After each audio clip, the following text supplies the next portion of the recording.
Good morning and happy 5th week of Lent. I can't say Sunday because I'm not coming to you from Sunday. That was yesterday. We had a lake trip this weekend. So we got home yesterday and 3 of us fell asleep randomly. We were so exhausted. It was a great trip, but naturally did not get our Lenten reflection in yesterday, but that's okay.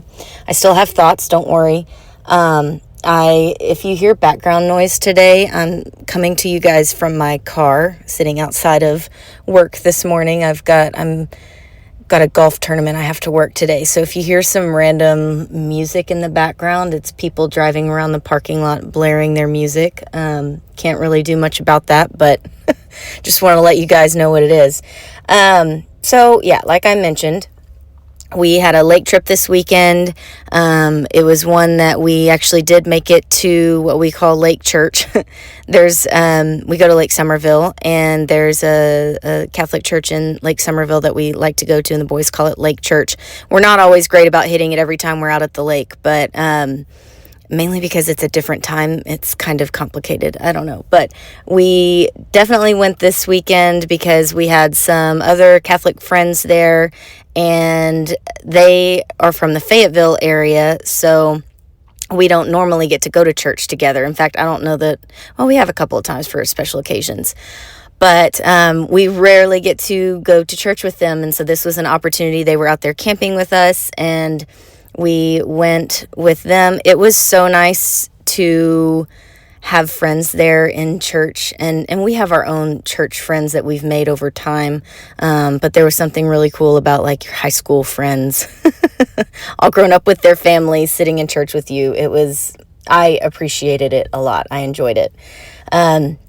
So today I am putting together I have a couple lines of thought for this 5th Sunday Lenten reflection, based off of 2 of the 3 readings that we had yesterday. So I'm going to kind of tackle it in 2 parts. So the first one is a reflection on the letter from Paul to the Corinthians. And I'll be honest, I didn't pick up all of this during the first hearing of this reading yesterday. I listened to a Sunday sermon from Bishop Barron on the Hallow app, and he spoke on this. He said, I'm not going to take the traditional route and speak on the gospel today. We're going to talk about this, second reading from Paul to the Corinthians. And so I can't really take credit for this line of thought at all, but nonetheless, it was good, and I thought it needed to be shared. So in this reading, and kind of before the actual reading that we officially read yesterday, that whole chapter, I think it's chapter 3, basically what Paul's doing is listing out his resume. That's the way Bishop Barron put it. He's giving his background, like where he comes from. He's listing essentially that he has been a devoted Jew his entire life, and even uses the words like blameless, like done everything by the book. And then he goes into, upon meeting Jesus, or experiencing Jesus, he's a completely changed man and counts all of that rubbish. He uses the term rubbish in some of the translations. And so Bishop Barron was reflecting on how he just presented this really impressive, like if you read it, we should be very impressed by Paul's resume, his background. Everything that he's talking about, his life up to that point, is very impressive from a Christian standpoint, or from a Jewish, rather, standpoint. And then he says, I count it all rubbish compared to now that I've, experienced Jesus. And it just made me think about how amazing it is that as a Christian, we don't rely on our own performance. Take that as encouragement if your Lent hasn't been very, I'm using air quotes here, Lenty. And honestly, y'all have heard my reflections the last few weeks. Mine hasn't been quite as Lenty as I would have liked for it to be. So just take that as encouragement that we don't rely on our own performance. And that's really part of the point of Lent too, is to point to how human we are and how much we need Jesus. So if you haven't had a very fruitful, quote unquote, Lent, that's okay. You still have time. Number one, this is Fifth Sunday. We still have a couple of weeks before Easter. And there's always time to just focus on God and experience his grace. Even, and maybe we would say even especially when we haven't been perfect. So if your Lent hasn't been perfect so far, that's okay. We still have time, and we always have time to just kind of turn our focus back to Jesus and experience his grace, because it's not about our own performance or our own resume, as Paul puts it. I can hear this guy's phone call next door. I apologize to you guys, but you know at this point that these reflections are way less formal than our normal topics, so just bear with me here because I still want to get this out. The second part of my reflection is about the gospel reading. And so it's where they, I don't even remember which book it is. Would have been a great thing to look up before I started this. But it's where they bring Jesus, the adulterous woman, and this group, and they basically ask him if they should stone her, because that's what the law would say. And so they're testing him. And it's really, you should go read this passage because it sets a really good scene of, I think Jesus was like kneeled down and he's just kind of listening to them as they talk. And so then he just looks up and says, let he who hasn't sinned throw the first stone, and then kind of goes back to what he's doing. And they basically just disappear one after the other until the whole group is gone and it's just Jesus and the woman. And I don't even know, we obviously weren't there, but I just picture not a word being said. They just kind of like, okay, and they leave. And so it's worth a read. The way the gospel sets that scene is just priceless. And so our priest yesterday was reflecting on that, and he talked about how God condemns the sin but loves the sinner. So after the crowd leaves, God says, basically, he tells her, sin no more, go on, but sin no more. And so God condemns the sin. He doesn't just say, you're fine, dear, just go on with life. He says, go on, but sin no more. And so the priest was talking about how God condemns the sin but loves the sinner. And I sat there thinking, man, I wish that he would give some precise examples of how to do that. Because for me, it's a lot of times it's just kind of a muddled mess. Like, how do I effectively condemn the sin of maybe a good friend that is living in some kind of, perpetual sin or something, or has sinned, has, done something that's really just messing their life up. How do I condemn that sin but love this sinner? What does that look like? And obviously, they can't give precise examples because it's whatever the situation is, you've got to evaluate that.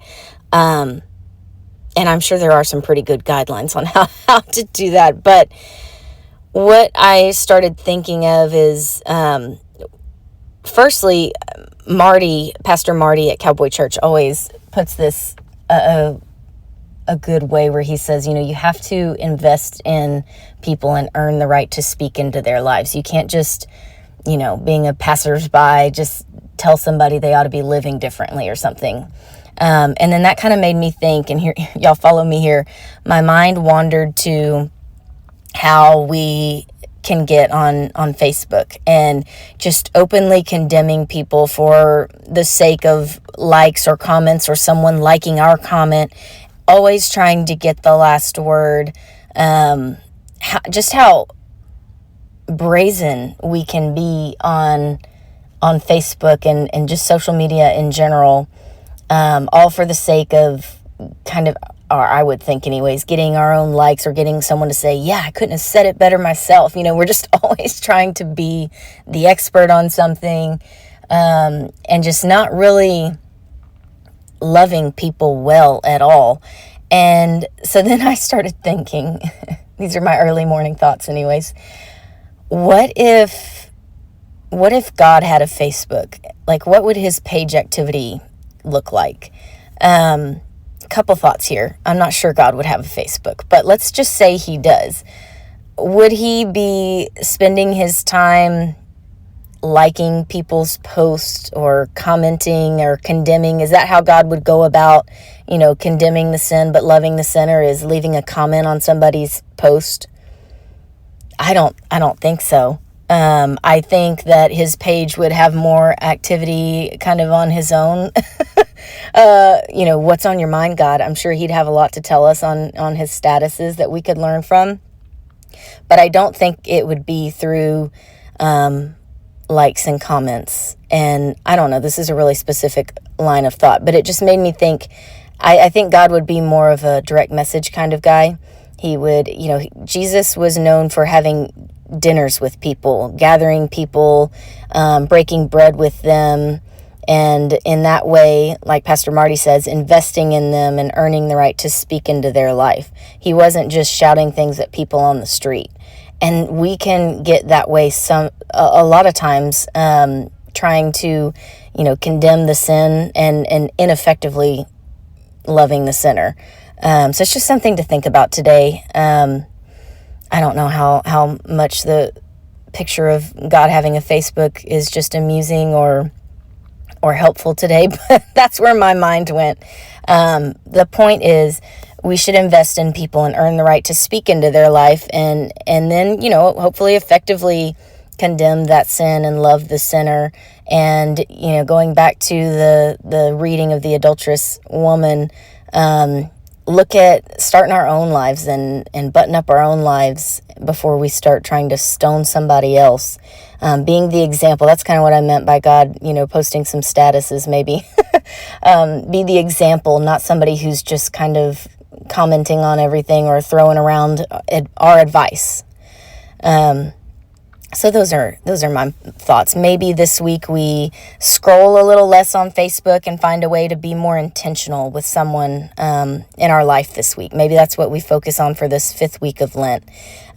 Whether it's within your family, for mine, I want to be really intentional. We've got a couple of Easter prep things that I want to walk through, some books I want to read the kids, and really, what an opportunity we have as parents to make Easter every bit as important and fun and, Christian, educational as we do Christmas. What an opportunity we have to build that up. We're in control of that. We're in control of how important our kids see the death and resurrection of Jesus. So maybe it's just within your own family that you're very intentional about, prepping their hearts for Easter so that they can get the most out of the whole Easter weekend, the whole Easter experience, the Holy Week experience, as far as forming their faith and their Christian education. We control a lot of what their impressions are going to be. So maybe that's what we do. We double down on being intentional within our family, or maybe you've got somebody in mind that you've been trying to kind of invest in and earn the right to speak in their life. Choose this week to do something super intentional for them.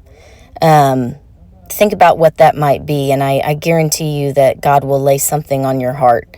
Maybe it's a coworker or someone from church. Just spend some time and thought about that. What does that look like? What do you think God would have you do, and how do you think he would have you invest in their life to be able to encourage them?